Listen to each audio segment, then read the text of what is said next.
गोट ATM वाला। बलरामपुर नाम के गांव में गजोदर नाम का एक आदमी मटन बेचने का काम करता है। उसका एक शौक रहता है, वो पूरे बदन पर गहने पहनता है और वैसे ही घूमता भी है। उसका ये शौक दिन ब दिन ज्यादा ही बढ़ता है। उसे देखकर लोग भी बड़े हैरान होते हैं, लेकिन गजोदर को अब और गहने चाहिए होते हैं जो इस धंधे में वो कमा नहीं पाता। ये सोचकर वो दूसरा धंधा करने की सोचता है, लेकिन उसे समझ नहीं आता कि करे तो क्या करे। तभी उसकी नजर उसके पास बांधी हुई एक बकरी पर पड़ती है।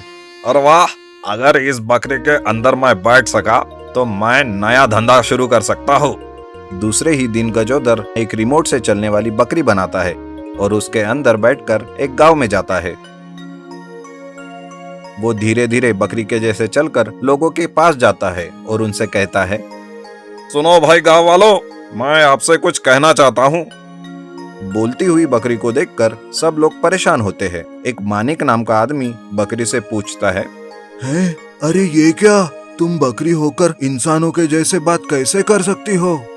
देखो भाइयों, मैं तुम सब गांव वालों की मदद करने यहाँ आया हूँ। मुझे डायरेक्ट भगवान ने खास तुम गांव वालों की मदद करने के लिए भेजा है। तभी एक दूसरा आदमी पूछता है, लेकिन तुम हमारी कैसी मदद कर सकते हो? तुम लोगों के पास जितने भी पैसे हो या गहने वो तुम मुझे खिलाओगे तो मैं उसका डबल आप लोगों को दूंगा। जैसे कि अगर आपने मुझे 1000 रुपए खिलाए तो मैं आपको 2000 रुपए दूंगा, और अगर आपने सोने का गहना जैसे कि माला मुझे पहनाई तो मैं उसे भी डबल करके आप लोगों को दूंगा। क्या सही में ऐसा हो सकता है? हाँ, इसीलिए तो मुझे भगवान ने तुम्हारे गाँव में ही भेजा है। अगर आप लोगों को यकीन नहीं है तो ठीक है, मैं दूसरे गांव चला जाता हूँ और वहाँ के लोगों की मदद करता हूँ। वो दूसरा आदमी फिर से कहता है, नहीं नहीं, तुम कहीं मत जाओ, हम सबको यकीन है तुम पर। तो फिर ठीक है, जल्दी जल्दी से रुपए या गहने लेकर आओ और मुझे दे दो। ऐसा कहते ही गांव के लोग जल्दी से घर जाकर रुपए लेकर आते हैं और एक लाइन में लगते हैं।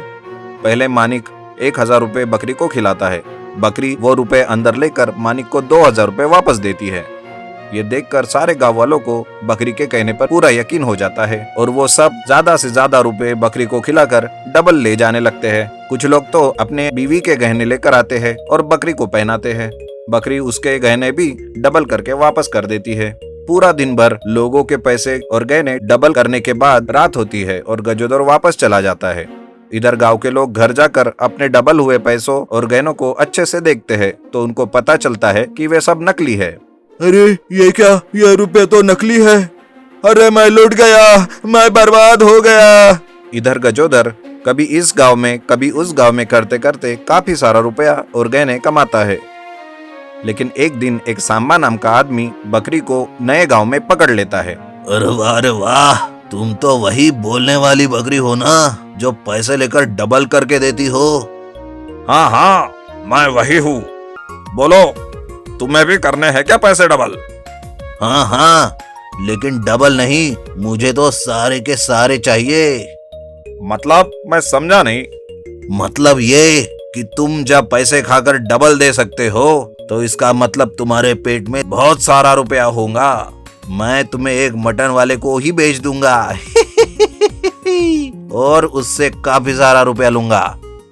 ऐसा कहकर सांबा बकरी को लेकर एक मटन वाले के पास जाता है और उसे बकरी के बारे में सब कुछ बता देता है। ये सुनते ही सब गांव वाले उस मटन वाले के आजू बाजू में खड़े होते हैं।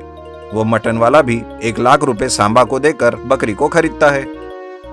उसे जैसे ही काटने वाला होता है, बकरी जोर से चिल्लाती है, अरे नहीं, मुझे मत मारो, मैं कोई भगवान से भेजी हुई बकरी नहीं हूँ। मैं तो तुम सबके जैसा एक मामूली सा आदमी हूँ जो लालच में आकर बकरी एटीएम बन गया हूँ। मुझे माफ कर दो भाइयों, मुझे माफ कर दो। वो मटन वाला गजोदर को बकरी के अंदर से बाहर निकालता है और सारे लोग उसे पकड़कर खूब पीटते हैं। गजोदर फिर कभी दोबारा ऐसा काम नहीं करता और गांव छोड़कर चला जाता है।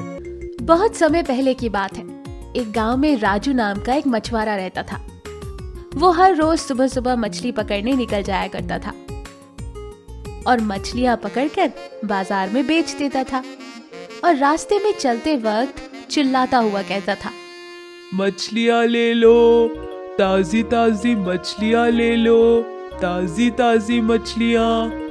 ऐसे ही उसकी जिंदगी कट रही थी।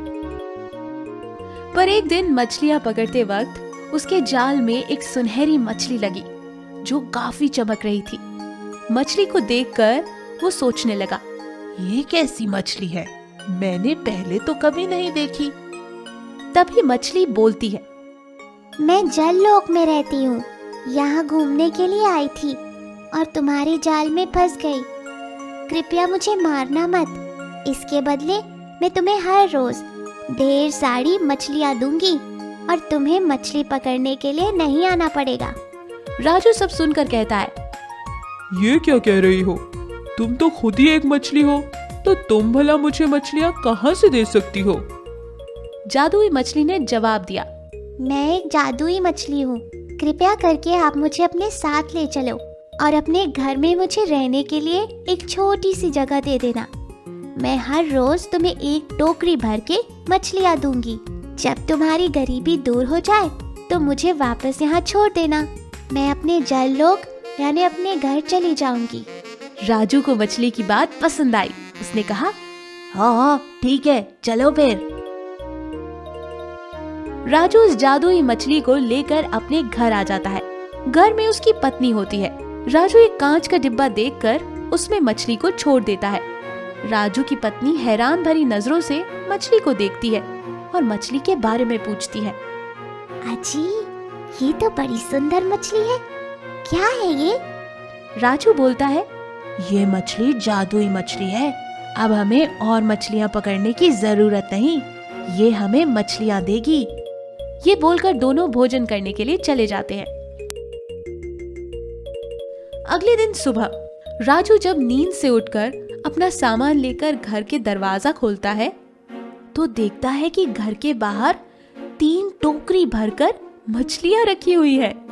राजू देखकर खुश हो जाता है और खुशी के मारे अपनी पत्नी को बुलाता है, अरे देखो, जल्दी बाहर आओ, देखो कितनी सारी मछलियाँ।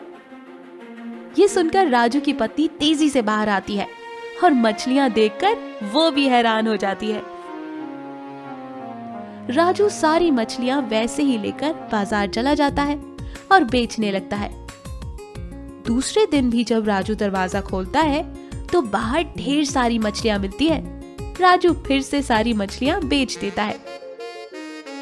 ताजी ताजी मछलियाँ ले लो, ताजी ताजी मछलियाँ।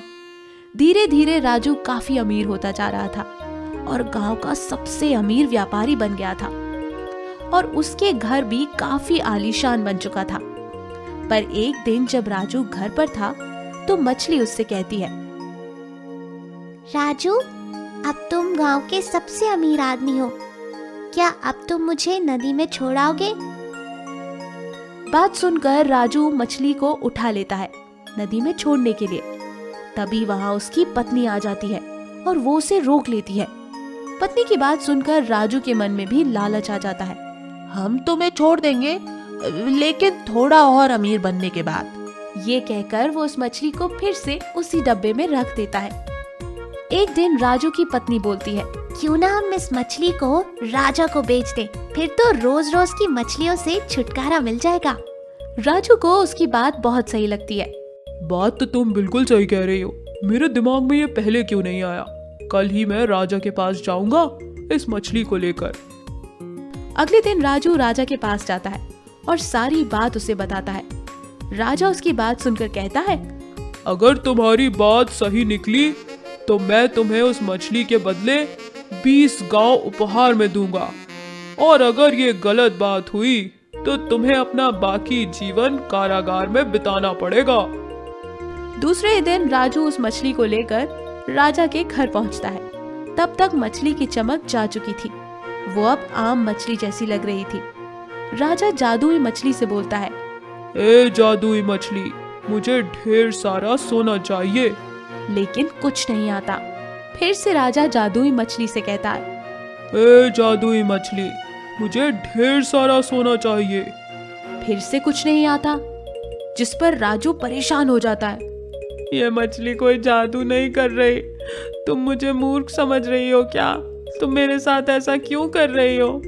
तभी राजा कहता है, ले जाओ इसे और कारागार में बंद कर दो, और इस साधारण सी मछली को पानी में ले जाकर फेंक दो। राजू डर जाता है और कहता है, महाराज मुझे क्षमा कर दीजिए, मुझे मुझे माफ कर दीजिए। लेकिन राजा की बात कौन टाल सकता था। राजू को उम्र भर के लिए कारागार में बंद कर दिया जाता है और दूसरी तरफ सैनिक उस जादुई मछली को वापस नदी में छोड़ देते हैं। मछली की चमक वापस आ जाती है और वो हंसती खेलती अपने जल लोक में वापस चली जाती है। यहाँ राजू कारागार में बैठा पछता रहा था और अपने आप से कह रहा था, मुझे अपनी पत्नी की बात में नहीं आना चाहिए। मैंने लालच में आकर बहुत बड़ी गलती कर दी। हमें किसी लालची इंसान की बातों में नहीं आना चाहिए।